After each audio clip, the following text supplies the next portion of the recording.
Ассалаумағалейкум достар. Бүгін желтоқсан 26-сы 2025. Так, неше көрсетіп тұр? 6 көрсетіп тұр.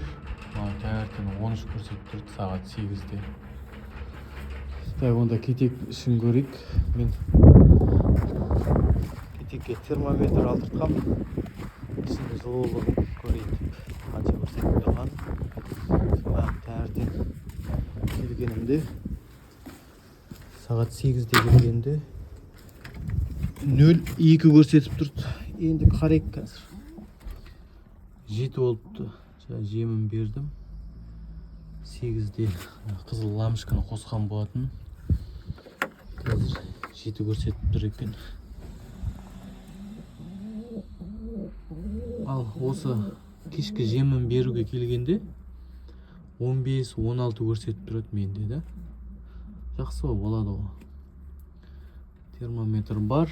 Ішінің қанша көрсетіп тұрғанын қарайтын. Мына лампочка бар. Жылуын шашып тұрады. Жақсы екен, 275-тік. Құстар парласып жатыр. Ішінде жұмыртқа басып жатыр, балапан шығарайын деп. Осындай кетектің іші. Осылай жасап қойған болатын. Қалған құстар осы жақта литнейде болады енді. Кетектің іші жаман емес. Жылы қыс бойы балапан беретін түрі бар құстардың. Осылай достар. Бүгінгі таңғы асын беріп ішін тексеріп жүрмін.